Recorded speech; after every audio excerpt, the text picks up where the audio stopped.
Hi, welcome to PoliticIt. My name is Representative Ryan Wilcox, and today I have a very special guest in former Representative and now former Bishop, congratulations, Jeremy Peterson. Yeah, thank you. Jeremy. It's good to be here. I hope you meant special in the right way. Yeah. No, it really is an honor to have Jeremy here. He's one of the smartest people I've ever met. He reads like a crazy man. Like, he does it for fun. He reads philosophical books all the time. But one of my favorite things about Jeremy, and we'll talk about this a little bit later about why I wanted to have this conversation with Jeremy, is that he not just puts his money where his mouth is, but he puts his hands into places to actually solve these problems in our community like nobody else I've ever seen. So just straight out of the gate, when Jeremy says he's trying to improve Ogden, he means like literally improve Ogden, one house at a time, street by street for 20 years so far, right? It's been a long run. Yeah. Yeah. When did you move to Ogden?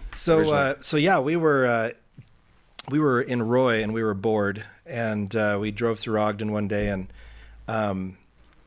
we fell in love with the old houses and realized that we needed to be here rather than there. Yeah. And so 2004, we took our first plunge into a little Victorian cottage and cut our teeth on fixing old houses, and the rest is kind of history, no pun intended. So we'll get a chance to talk about that a little bit, but today, by way of introduction, Jeremy and I first ran for office at the same time in 2008. We were both ran against existing entrenched incumbents, and it was kind of a crazy time. We're both about the same age, and maybe you could even argue neither of us had any business even doing such a thing. At that age? At the time? Yeah. Was not part of the life plan at the time, I think, originally for either of us, and kind of found ourselves in this moment. And so I got to serve with Jeremy for 4 years, starting when you won your race in 2010 here in Ogden, and I represented the north end of town at the time, and we got to work together quite a bit.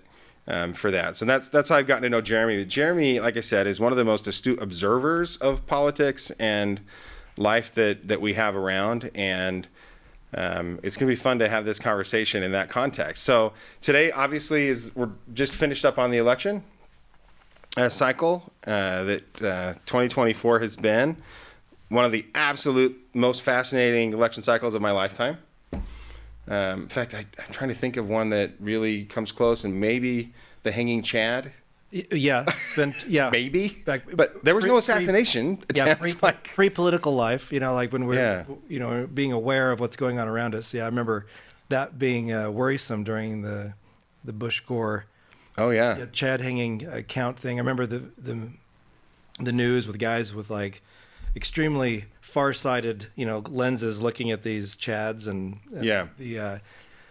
anyway, it was disturbing back then, being, in my early 20s watching that. But this cycle to me, coming through the pandemic and coming through, COVID, the George Floyd stuff, the COVID, everything that we went through from 2020. And the inflation, and coming into the present time, it's almost like we're callous. It almost feels callous to me, because the politics, the rhetoric was just so intense. It almost felt like I described it as Marvel comic politics. Where you had these epic heroes, epic villains, depending on which side you're on, is what right. How you describe the other party, and then they're in this massive conflagration together. Literal cities burning and people in front of that chanting things, and everybody is the the world's going to end if this person is not defeated, and not like in a jokey way, like totally serious. The world will end if my candidate doesn't win. Yeah, and then we wake up the morning after the election, and it's like, oh, okay, we'll go about our business, and we'll be grown-ups and move forward. Wait, hopefully. But I thought they were Nazis, and that's not even a joke either. I can't believe that's a thing. But actual candidates referring to their opposition as Nazis. Yeah, as the rhetoric was super unhealthy. Oh my goodness! Unhealthy. And so you create like a mass psychosis where everybody's they start to believe this stuff, and then when the election's over and it's like, okay, well, am I still supposed to believe that, or was that just just talk. And that reconciliation in itself is, a difficult process. One of the hardest parts about that is like looking at your neighbors that, were cheering this stuff on, going, do you actually think I'm a Nazi? Right. Like, did you believe that? Right. What I saw you put on the internet? Like, you really think I'm want to murder you? And I think this labeling thing, I think one of the reasons the polls were so far off is that when people get called and asked, how do you feel, or what way are you going to vote? It's like, well, if I say one thing this way, then you're going to think I'm a Nazi, or And I don't want to get rounded up and shot. Yeah, so right? It's like, well, I'm just going to tell you what I think you want to hear, and that might explain why the polls were so far off. I think it's a lot of that. And, to some extent, Utah has always kind of been insulated from some of this, right? Like there is what happens on the national scale. And I think that's, with the advent of social media, that's bled more into our local politics for sure. But up to now, like I would have argued, up to this cycle, I would have argued that we were fairly insulated. Now that happened quite a bit, and yet Utah still voted quite a bit differently than what we saw nationally. There are, and I say this by trend. One of the things that I thought was so fascinating, and maybe we can throw it up on the screen after, in editing or whatever, but is that Utah was one of 2 states that actually had more people vote Democrat than last cycle. Mm-hmm. And at the same time, a higher percentage of Republicans voted for Trump here than last cycle too. Yeah. So to your point about the extreme thing, we have both of those things happening at the same time in Utah. I'm looking at the election site, kind of scrolling through, what those changes were, how that played out in real races. And in real terms, as a presidential election cycle, we had a few local races that were tight, but we really only saw 2. And State House 30 is one of those, where we had a Republican in the legislature who now it looks like, more likely than not, I mean, it's still holding right now. There's a 300, 400, 500 vote margin in State House 30. And so you have Jake Fitzimanu and Fred Cox. Fred has served twice before, and with both of us at different points, right?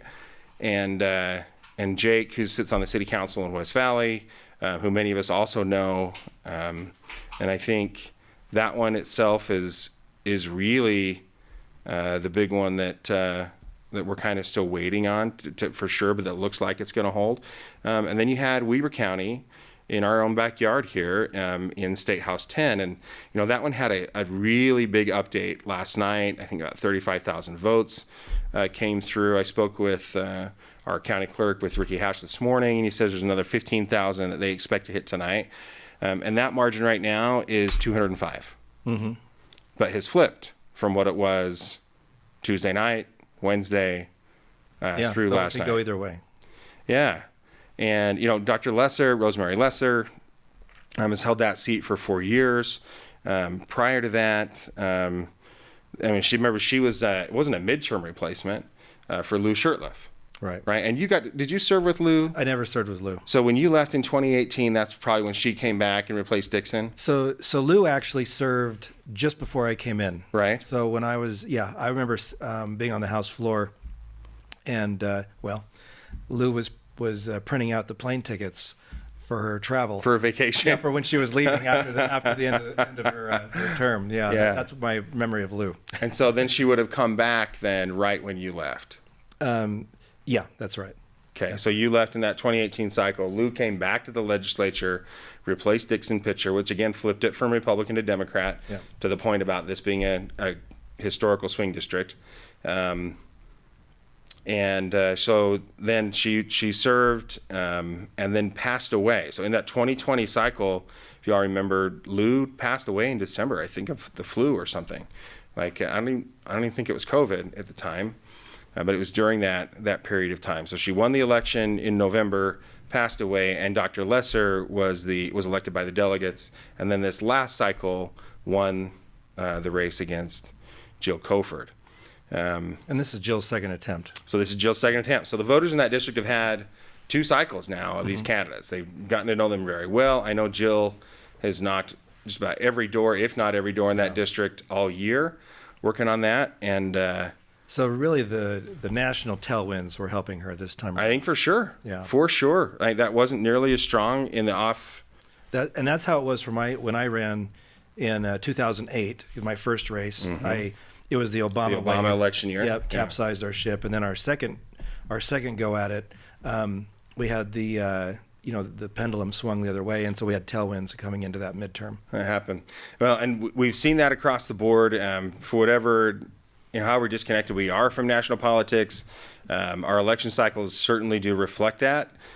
Presidential cycle in a conservative state is much more likely to favor conservative candidates. Yeah. Well, and I will say, talking about national politics and whatnot in service at the state level, state politics when I was serving was just a beautiful sweet spot because it was isolated from the national, the talk radio scene and all the angst that's there, and also separated from the local politics, which is also angsty because of potholes and people wanting to have immediate issues dealt with. And so the state was a very pleasant experience politically speaking because we're able to work on big issues without, we'd have feedback and such, but not at the same level of angst as the national or local level. Yeah. And Ryan Wilcox here today with former Representative Jeremy Peterson.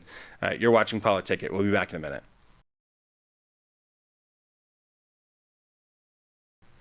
Hi, State Representative Ryan Wilcox here with PoliticIt and a special guest, Jeremy Peterson. Thanks for being here again with us. And we'll pick up a little bit where we left off. We'd, gotten into the state House races that have changed and look like they're going to change. What does that do for Weber County? What is the actual consequence of a seat flipping here, do you think? Well, the delegation from Weber County, it's good to have a unified county. You obviously get more influence and I look at this not necessarily from a policy standpoint, but from an appropriation standpoint. When you're vying for money to come pay for various projects in your area, it's good to have a unified delegation to lobby leadership. If you have especially if you're in the majority, the minority, they have influence, but it's obviously diminished. And so having more voices in a unified fashion, asking for the priority item from leadership when they prioritize those funding issues is really important.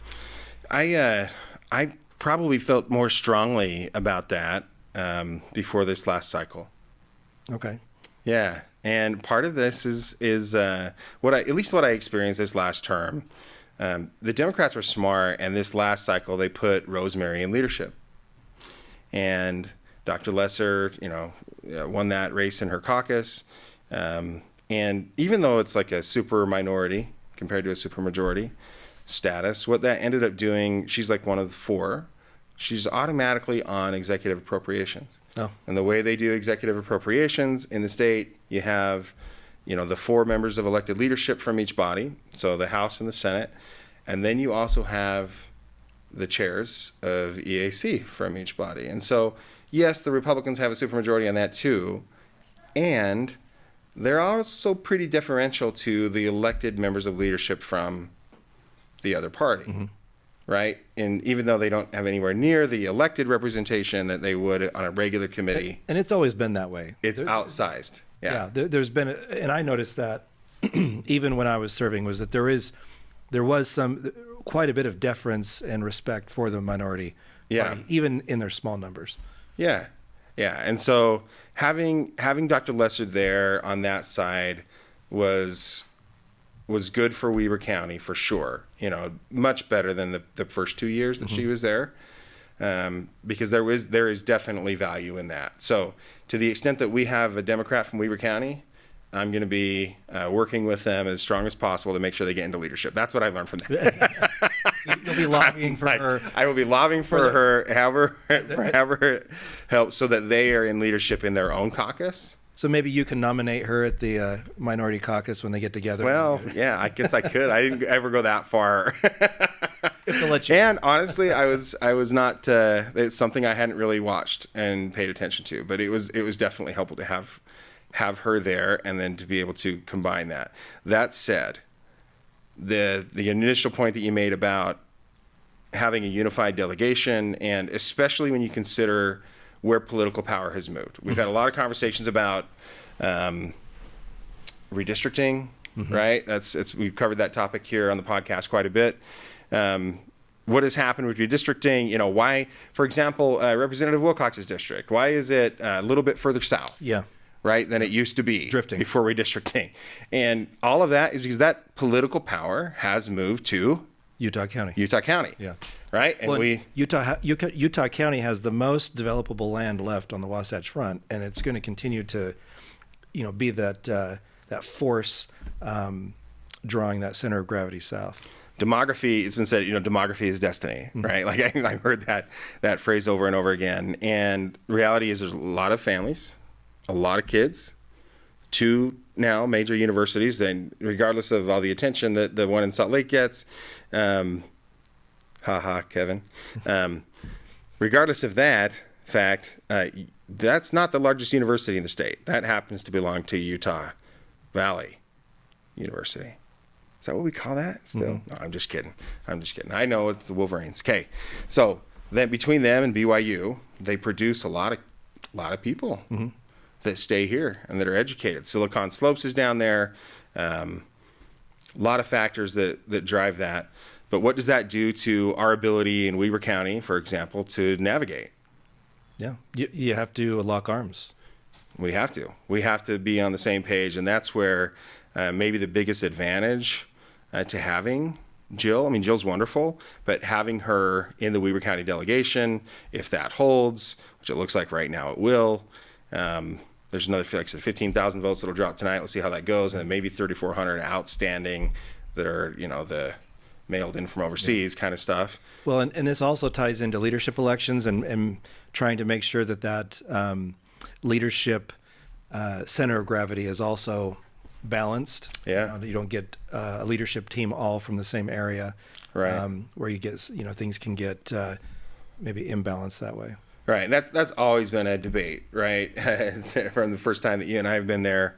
Where does that come from? In the House, Mike Schultz was just reelected Speaker. Of course, his district covers both Davis and Weber County. He's a Weber County guy, so we kind of love having him in that chair here.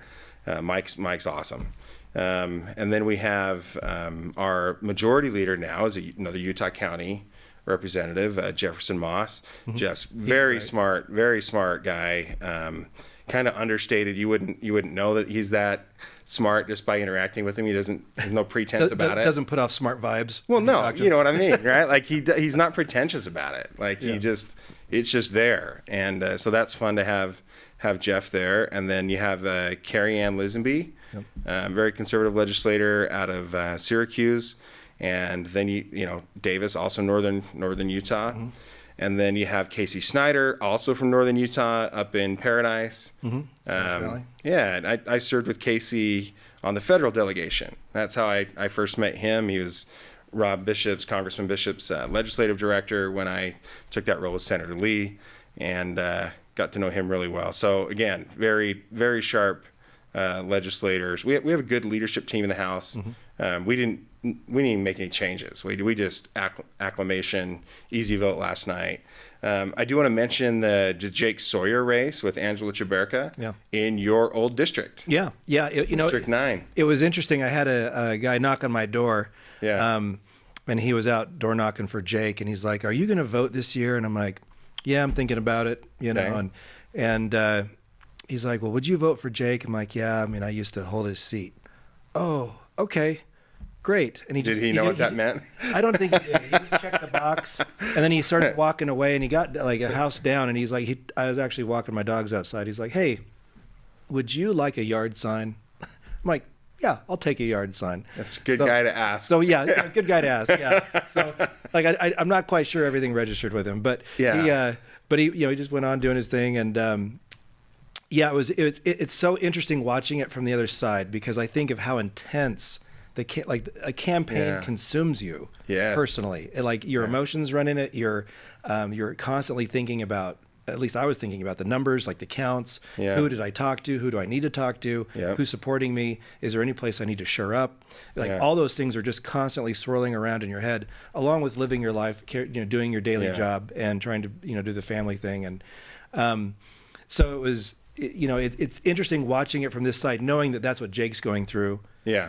But, and Angela, Yeah. but, it doesn't affect me like it did Yeah. before. What was interesting is to see, like I've noticed in the district, just my observation of changes that have happened over the last, several years, is there seems to be a sifting going on. Like the city, looking at those who are moving into the city and who Yeah. are buying homes in downtown Ogden, they tend to be more in the left camp. Uh-huh. Like just naturally, there's this Yeah. law of attraction happening. Yeah.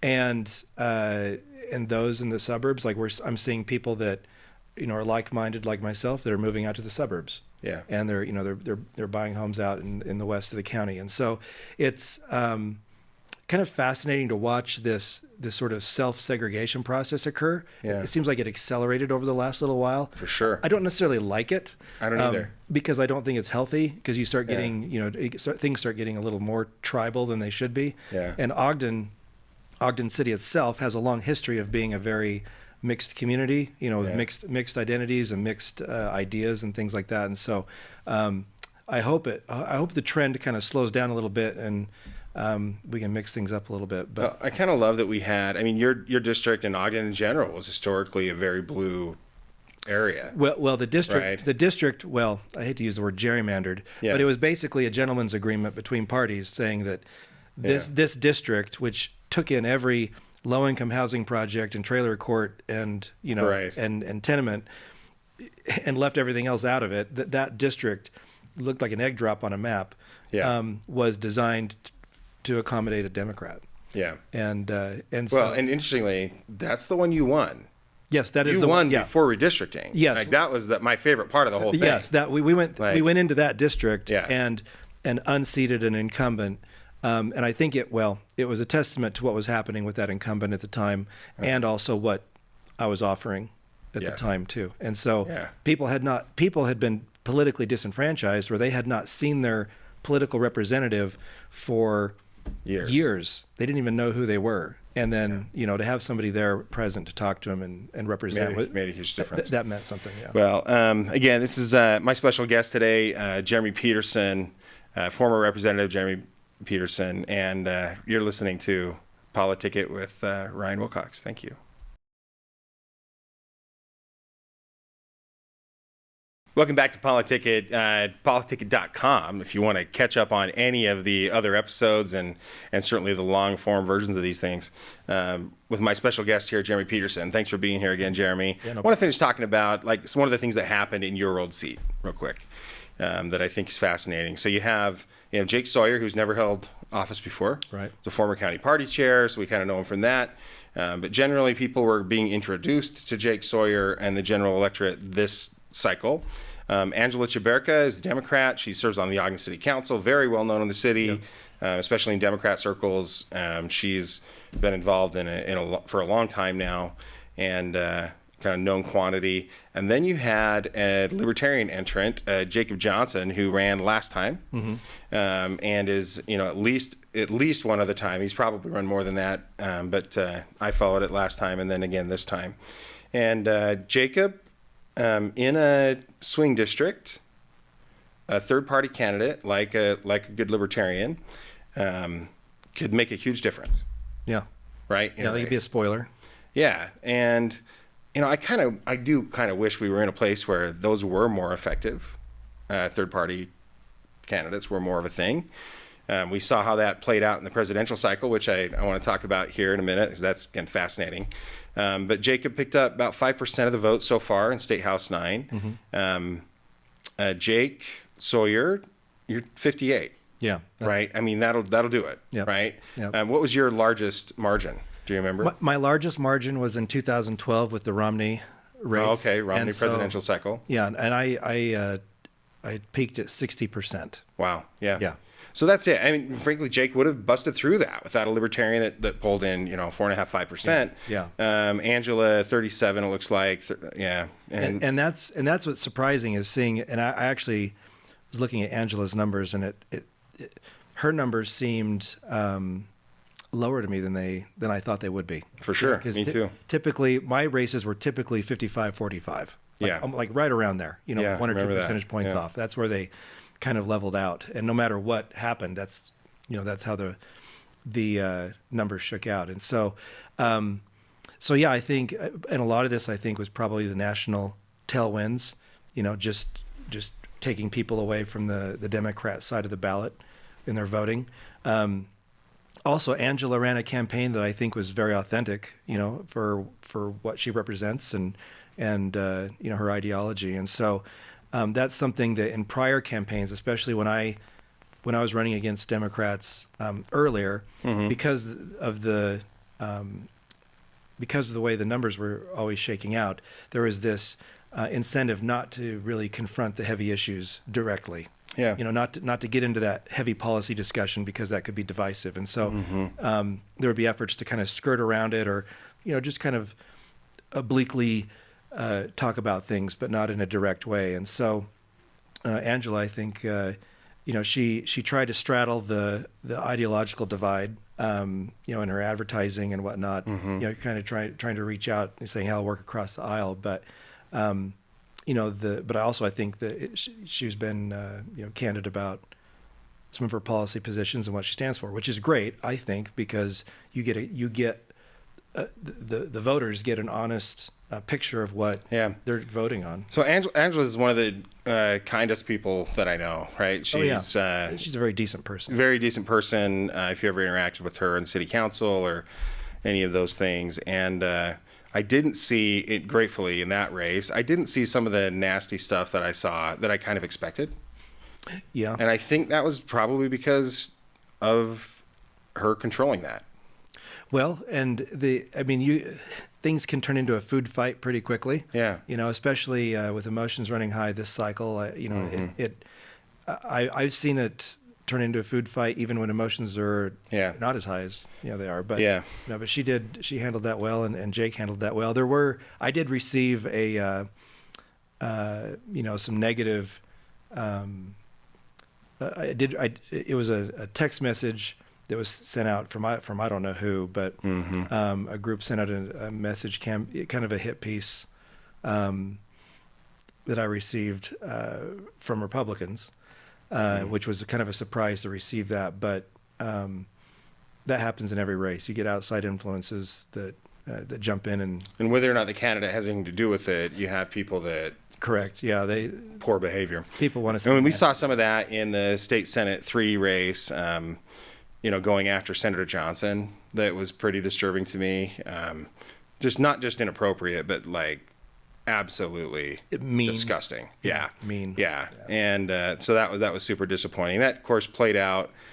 We've seen that a few times. Whether it's like, negative letters to the editor, and it always seems to be like the same people. Right. There's like a handful of bad actors in Ogden, Weber County that always get dirty, and then say like, what? After I didn't do that. I didn't bring up a car accident from 2011 that had nothing to do with anything. And you know what I mean? Like, what? Like, that's totally fine. But just, but honestly, like an objective person, like whatever the text that you got. Yeah. Like, why? Like, we can do better than that here. Yeah. And I kind of expect that and hope for that. And well, and I gave it an eye roll. But, it was bad Photoshop, and right. Clearly somebody threw it together at the last minute, and it's like, yeah, whatever, Yeah, like we don't have to be terrible. No, like we can do better than that. No. So, of course, all of this is in the context of what happened nationally. So, talk about third-party candidates. Yeah. We had a literal presidential third-party candidate in RFK Jr. Like the definition of Democrat world, right? His father, RFK assassinated in the 60s, and his uncle, of course, is the president, assassinated, which is truly unbelievable. And of course, his other uncle, right? You know what I mean? Ted Kennedy, serving in the Senate for forever, referred to him as the Lion of the Senate was his nickname. He was super passionate Democrat out of Massachusetts for forever.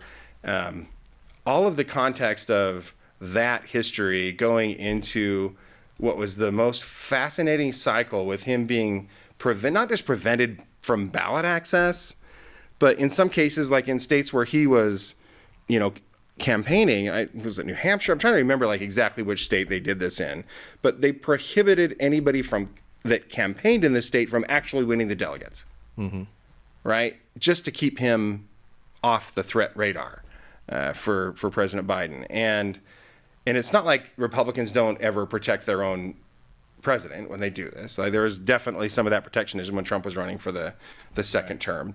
But what I didn't see, and what was just bewildering to me to watch and just fascinating, is Tulsi Gabbard, RFK Jr., Elon Musk, who I remembered seeing it, like, we knew him as the electric car guy donating to Barack Obama, Yeah.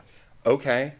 The line of people that got so disassociated with their own party, that were prominent people running for president against President Trump in the last 2 cycles, that came to the conclusion, I'm not there anymore.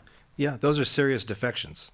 That's that tells you something is happening within the party itself, like the national party. Some of the op-eds that I've read, there's one in the New York Times. Doug Gibson linked it on Facebook. Sure. I read it. Yeah. And some of the things, doing the postmortem on this election and talking about what the Democrat Party is about right now, like there's soul searching that's going to be required for them to regroup and figure out what direction they're going to go after this, because what's happened in this election is an absolute repudiation of what we've been experiencing for the last 4 years for a number of reasons. It's not just one thing; it's many different little things. And this, but these people leaving the party are symptoms of that unhealthiness that's in the Democrat Party right now. And so they've got to mend themselves somehow. Well, and some of the most disturbing parts of this was, we talk about weaponization of government that we've seen at the federal level, and adding Tulsi to the terror watch list over the summer. And I'm like, okay, yeah, the day after she criticizes the vice president. We haven't even started to talk about how the vice president became the nominee after the assassination attempt, right? Like, so there was not a single vote. You just got together, and everybody knows you just got together and decided that she was it. Yeah, and that's supposed to be okay. And while you're making the argument that it's about preserving democracy, I mean, this is just absolutely fascinating. Yeah. Right. So one side went through a democratic election process to come up with their candidate. They're there because of that now. And admittedly, many Republicans didn't select that person at the beginning or even in that process, but he won. So then they united around that person, and that's how the representative democracy works. Right? So I still can't believe that these things, the cognitive dissonance between those factors and the core message of the campaign, to preserve democracy, you must vote for an undemocratically selected person. Yeah, you would think that the irony would make people uncomfortable. Right? At some point there would be something doesn't sit well here. And I think probably deep down everybody felt that way or felt something of that, but felt powerless to do anything about it. And so, now that these are my options and I'm all in, and yeah, it's like, this is what I got to do. I mean, I'm not in that camp, so I can't. I know. Say that. I know. We're watching from the outside. Neither am I. Okay. Yeah. I think, Jeremy, watching how that played out, and really the context for why it matters to us, like to Utahns, to your average person that's trying to make sense of all of this. I think it's not just, the Democrats that are reconsidering who they are. I think in the wake of the election, we're doing the same thing on the Republican side. Right. And part of that is because of, we just adopted RFK. Well, and there's a whole host. He's one of us now. there's a whole host of policy, the policy options that or the policies that we have historically championed, are now kind of being put on the back shelf. Like they're being thrown away because we're in a new officially. Era. Yeah, officially. Right, at the convention. So I went up to Wisconsin for the convention. I watching all of this kind of stuff. I'd never done that before. It was rather fascinating to watch. And I was there when, the kind of far right wing of the party was extremely upset because the national abortion ban was taken out of the platform. Mm-hmm. Right. And what did that mean? And I think we saw, some of that as now former and future President Trump was trying to disassociate himself with the Dobbs decision. And, what does this look like? And which I kind of love, let the states decide what they want to be. Right. Right. Like the federalist in me is totally cool with this. That is a beautiful thing because it takes the pressure, the top down, cram down policy is, it's diffused throughout the states. And so those become local issues now. They're not national issues. We saw that play out. Several states across the country have now either put abortion rights into their constitution, and Florida rejected it. We'll see how that plays out in every state. But that's okay. That's okay because those states will figure it out. Yeah. I want to, in the what next kind of sentiment right here. Mm-hmm. What does this look like? The Republican Party is probably better off. One thing I kind of love about where we're at right now, we're probably better off for having brought in Tulsi Gabbard. We're probably better off for having brought in RFK Jr. There are issues where we probably could have used a little bit more awareness and attention to our food systems and our medical systems. And certainly that applies in the wake of what we saw in the COVID pandemic. Well, and this is getting to, it's not just politics, it's what works, right? How do we make something work in the real world, not in an imaginary world where we wish everything was, utopian, but in this universe that we live in right now, how do we make something work? And we have to make political decisions to make that happen. And I think that's where people voted this year, was to say, okay, let's fix stuff, let's make it better. We'll put aside the ideological, the stringent ideology. From the very first time, there was a video leaked in the wake of the assassination attempt in Butler, Pennsylvania, right? I don't know if you remember seeing this come out or not, but it was on the phone call between President Trump and RFK. I didn't see this. And RFK is just kind of, somebody thought that they were like exposing something scandalous, right? Mm-hmm. Because RFK is talking to President Trump. And it was just a normal conversation between two guys who really already knew each other and were doing this thing. And there hadn't been any agreement made yet. Trump was literally, I think RFK reached out to, I'm sorry, this happened to you kind of thing. And if you remember back then, the Biden administration was refusing Secret Service protection to RFK. Yeah. Despite several credible threats to his life. And so he's having to come up with this on his own and figure out a way to do all of this. Which, of course, after the assassination attempt on President Trump, the demand was so high from within his own party, then he granted it to RFK Jr. But as those conversations were happening, what you saw in that was, it was kind of fun to realize that they were having these conversations about those issues already, that they were, really what ended up becoming eventually the endorsement on the heels of the Democratic convention in August. The day after, RFK Jr. endorses Donald Trump in one of the cooler moments that I've ever seen in a campaign. Having your opponent join your campaign in the cycle is just unreal to see. Yeah. But immediately, kind of the Republican establishment went after RFK, too. The same people that didn't like President Trump on the Republican side. Now RFK was co-enemy. So I saw kind of the facetious, falsity of the political machine move that direction. Right. And then you saw kind of President Trump world adopt it. And what does this mean? Well, it's not just make America great again. This is healthy again. And it resonated with them because they saw what happened during COVID. They saw the obesity rates in America. 50% of American kids are obese. Why is that? In Japan, it's 3% still, like it was when we started going sideways in the 80s, right? Yeah. How did we get here? And so those are real questions that they see playing out. They know when those diabetes rates in American children are skyrocketing, they know that because it's their own kids. Yeah. Why is that happening? Why are there, and asking those real questions, why are there 20 extra ingredients in your kid's cereal in America and not in Canada or Europe? Yeah. So there's that part, I think, too, Jeremy, that has played into this, where our own experience has taught us, to your point, that there are some problems that need to be fixed. Yeah. We know that this one side has alienated the people that are trying to fix them from within their own party. And apparently we're now living or watching the team of rivals be created right in front of us, where President Trump has said, okay, you bring the best of what you got. And I remember that speech when they announced the RFK speech.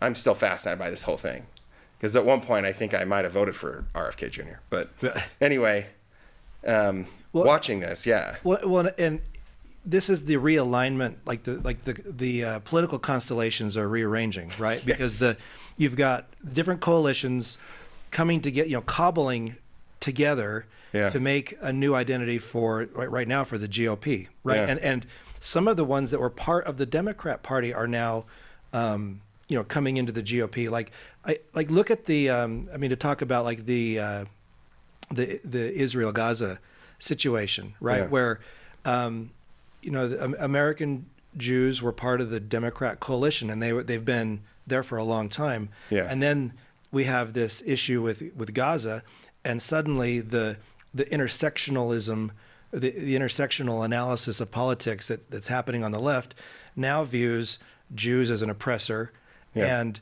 the Palestinians as the oppressed, and so the Jews have been ostracized from their own party in many cases, and so that's it's not totally they haven't been completely alienated yet, but there is a definite fracture there that's real. And so I think that's where President Trump or Donald Trump has President-elect Trump. Trump. I know. What do I call him? He's identified a lot of that, not just like in this case with the Jewish population and the Democrat Party, but with other pieces of the puzzle that he's been able to grab, like with RFK. There's a huge contingent of moms out there worried about the health of their kids and recognizing the health issues that are out there. It's not really been mainstream. Right. But it's this undercurrent. It's out there on Instagram. My wife's been talking about it for a while. I know. And so anyway, it's fascinating to watch that this new identity is coming together. The question moving forward is, as everyone gets appointed and the policy machine starts to work, can it stay glued together? And can it work together? Because there's new people sitting in the seats to your left and right, and do you get along with them? How is that going to work? So we'll find out. Yeah, and I think it's probably the most fascinating question at the end of the day is, as this is being created, meaning the Trump transition team is fully underway, right? I was getting phone calls, weeks before the election. They were kind of looking ahead at what they wanted to do. Most of the calls I got were about school security, right? And what should their policy be? What changes they need to make? Where I've been studying that for 3 years. But the other part of this is, not just what the identity is of the Republican Party, what is going to be the identity of the Democratic Party. They're both going to make course corrections here. But when President Trump was first elected, and I was in the Senate when this happened, and several of our staff went to work in the White House in different ways, he has admitted that, and frankly said that he didn't really know how deep the opposition was in D.C. He referred to it, I'm going to drain this swamp. He didn't really drain the swamp. Yeah. Right? It didn't really happen. In fact, half the people that he hired were part of the swamp. Right. Like, totally. Yeah.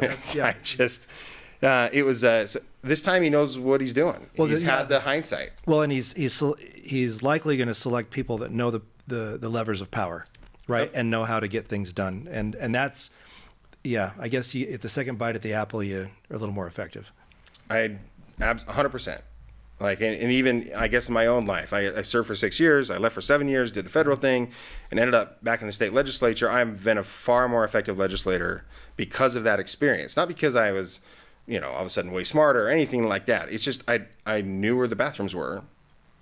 and I know how to fix the things now, Yeah. right? And to do those things. Yeah, the plumbing of the state works there. Right. Yeah. No, it's an easier thing, and I think the president, having come in with that experience, seeing what happened, and I can't even begin to fathom, where he's at in understanding.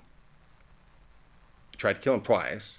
Well, he's been through multiple impeachments, all the court cases. Oh my gosh! Like just the every lawfare stuff. Yeah, so much now that, I mean, if I were in his shoes, I'd be completely jaded.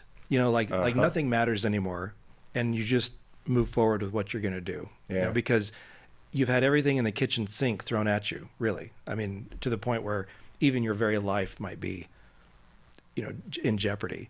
And so the amount of personal strength that's required to push through all of that is just remarkable. I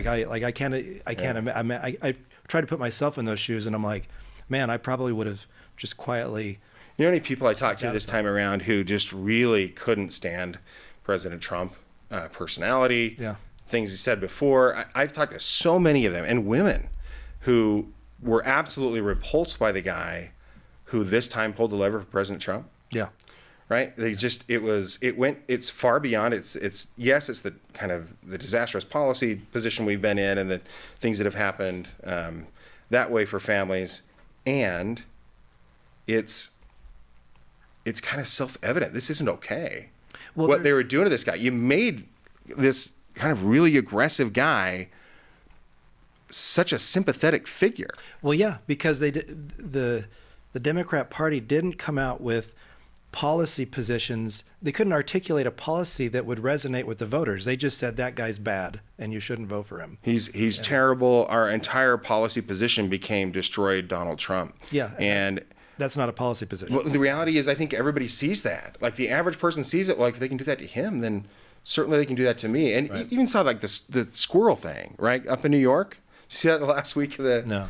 Okay. Well, maybe we'll cut that part out of this. But but yeah, okay. So the short version is, and I'll just tell you, and we're way past that time. This is clearly the long form version of the podcast. All right, Kevin. But the squirrel story up in New York, you had a young man who had rescued animals, generally, okay? This is a good government story. So he's rescued animals out of habit, he's turned it into a 501c3. He's got one pet squirrel in particular that he rescued. His mother was killed when it was a baby. Mm-hmm. And he just he felt bad. He picked it up. He took care of it. He had the squirrel for like 8 years. And then he had a baby raccoon that was in a similar situation. So now Fred the raccoon and Peanut the squirrel live with him. And they have like an Instagram account, mm-hmm. like a TikTok account. And he's doing social media, and it's kind of funny. I watched some of the reels, and they run around, and he gives them kisses, and they play games, and the squirrel jumps on him instead of a tree, right? Like, it's just like all of this kind of stuff. Well, somebody reported him for having these animals to the state of New York. Yeah. And they came in like the SWAT team looking for him and ripped apart his house. And this happens like with a week or two left in the campaign cycle. And he found out when he went back to animal control, they left his house in a shambles. Yeah. And so because this guy had this following on social media, the cameras come in. He just kind of shows around how they left his house, like what they did. They kept him out of his house for 5 hours, mm-hmm. searching his house for these animals and any evidence of anything. And then because, they might have rabies, which of course, if an animal lives with you 8 years and doesn't go outside, like it doesn't have rabies. Yeah, not gonna. Like this is not a legitimate thing, right? They killed the animals to test for rabies. Nice. Like the next day. Yeah. So all of a sudden, even stuff like that. And when I say it's like a silly story out of New York, you can't believe that this is a thing. Like, okay, so a guy had a pet squirrel and the government decided that that's a thing. But my point is that it showed government power in a way that the average person watching this, who's just come out of these political prosecutions mm-hmm. of the president, an assassination attempt that half of us are like, I'm not sure the government wasn't involved in that. I sure hope not. Mm-hmm. To what is the average person supposed to think? Yeah, here's the average guy with a couple pets. What is our government now? Yeah. Right? What kind of power do they have? And that's the kind of government that gets the Amish out to vote for the first time in history in Pennsylvania. Mm-hmm. Right? Like, okay, we're done. right? Like any sensibilities I have, and the Amish are a good example. People ask, why did that happen? It wasn't just Scott Pressler, although that was wonderful that he did that.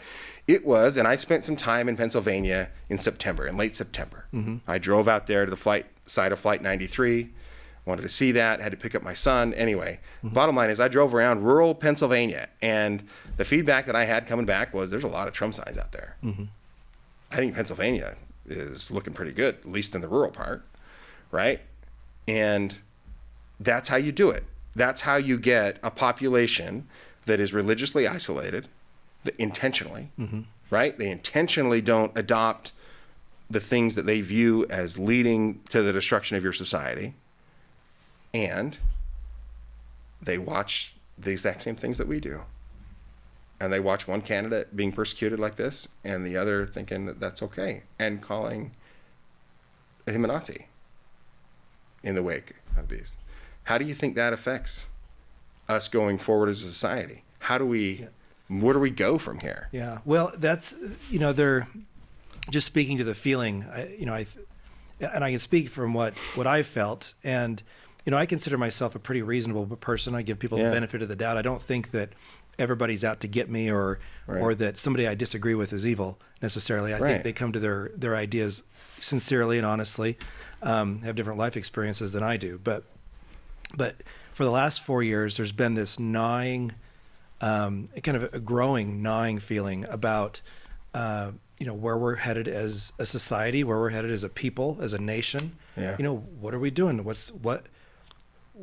It doesn't feel like, just intuitively, it doesn't feel like we're going in a direction that's going to be better, or at least that's how it felt. And so this election was a referendum on that feeling. Like there you go. What direction do you want to go? Now, we don't necessarily know what that direction is going to be yet, right? It's being formulated. We have some ideas, and we don't know what the consequences of those ideas are going to be yet.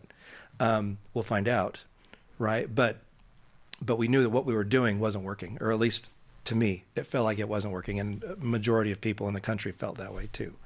I look at the idea of overreach. The idea of overreach of government. Part of the referendum that happened in this election cycle also was it, and Vivek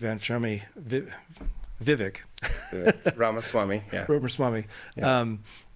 He articulated this months ago, but it sunk into me because he described this election as being between not just left and right or Republican, Democrat or whatever, but it was an election between the managers and the managed. The managerial class, the bureaucrats, the people who are entrenched in power and are comfortable there, and who dictate to everyone else what happens and how it's supposed to be. And without feedback happening to make that agreeable, this election became a referendum on that management, saying, look, we don't need to be as managed as much. Don't lecture us about what we have to think, what we have to say, what the proper words are in any given situation. We can figure that out for ourselves, and we can be kind doing it, but we don't need to be told and then labeled as bad when we don't do exactly what the managers have said. And so, are we really racist when we're not supporting $700 a week for food for illegal immigrants who are brought into the United States, when we're only offering $750 to the victims of the hurricane, who have lost everything? Right. Does that make us racist when we say something's off with this? Well, or do we say... Well, and we can talk about our humanity and what's respectable, but labeling somebody for having an opinion on that is not the way to win. Right. Well, there's so much that we could cover here, Jeremy, and I appreciate you coming in this morning. There's a lot of questions that we just don't have the answers to. We talk about PoliticIt. We go into kind of these details. We like to get into more in depth than what you're going to hear somewhere else on the things that are happening here and in our country. But at the end of the day, we want to make sure that we leave you with what's next. What's the next play, is what I like to say, regardless of whether you had a win on Tuesday or you had a loss. We've all been on both sides of that. The question is, what are we going to do now? How are we actually going to come together? Gratefully in Utah, that happens pretty organically. we generally, despite what the media says and what they like to cover, we don't have a ton of those really knockout, drag down fights between the parties on the Hill. Generally, I'm close friends with Luz Escamilla. I'm close friends still with Jen Seelig, with those I served with before. And, Luz and I were talking yesterday about some things that we need to address. And Angela Romero and I walked in, she was a little bit bummed walking into our committee the other day, the morning after the election, but it was it is what it is, and we're going to work together, and at the end of the day, those of us that are here, we can all choose how we respond, how we approach policy, and how we work together. Yeah, and the principles that everybody has debated and fought for and campaigned for, those, just because there's an election lost doesn't mean those principles and ideas go away. Right. They're still there, and they're still worth talking about, and it's still worth having those debates because it's a constant conversation. An election determines a course of direction for a period of time, but there's always that check happening with the conversation. And so I think we've started to look at campaigns and elections as if they're deterministic, right? Like this is black and white, and now this has happened, and so therefore everything is lost because we lost the election. Like that's not the case at all. It's the conversations are going to continue. If there's power overreach or of largesse by the winning party, that's going to be checked and brought back into reign, right? And everybody has to be mindful of that, and we need to keep our minds and ears open to talk to each other and continue to have those conversations and be respectful. Well, thanks for having that conversation with us today, Jeremy. Always been a good have good insight and been a good person to work and continue that work. Regardless of what happens, Jeremy's going to keep working here in Ogden. Whatever position he holds or doesn't hold, he's going to be consistent because he always has. And appreciate you being here again. Yeah, thanks for having me. Yeah, this is Ryan Wilcox with PoliticIt. Again, check out all the different versions of each of the podcasts on politicit.com. And pleasure to be with you. Today's a new day. Let's see what we can do tomorrow.